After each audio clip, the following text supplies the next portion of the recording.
issues that a company would face when subject to an acquisition or a business spin. Number one, the trade officer needs to think about due diligence. And did the company not only look at the past in their due diligence process in fear of success or liability, but have they also thought about the future? And will they be able to sustain from an operational and compliance and efficiency perspective, will they be able to sustain those controls for this new corporate structure? So, part of what our firm does is we will sit with an organization, map out their supply chain, understand where they are the importer, where they may be the exporter, or where you may have a VAT requirement in that country. And we assist them from not only an operational perspective, but from a compliance perspective, as well as an efficiency perspective. There are several issues that an executive should worry about when preparing for a day zero, a day one.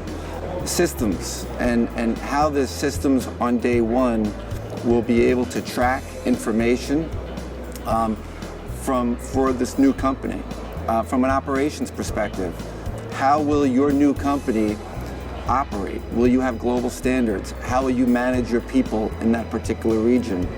And do you have processes to help those people in country or in that region to move the trade function along so there are no delays on day one, and will put you and be in a position so you can sustain that operational efficiency going forward.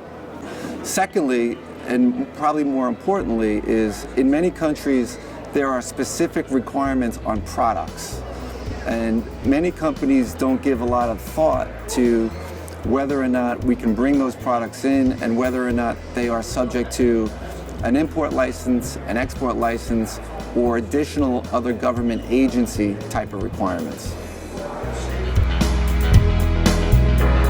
Many challenges for helping a company set up from an import and export perspective on a global basis.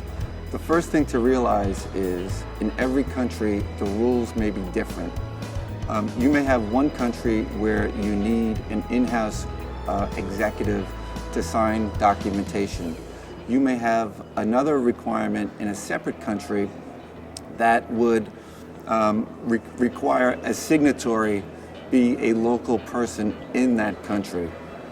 And then there's always the savings angle of setting up a company, where many companies, they focus on day one and they don't look into how to sustain compliance and efficiency planning well into the future. So it's being able to differentiate what is really necessary on day one versus what will be needed to sustain that compliance well into the future.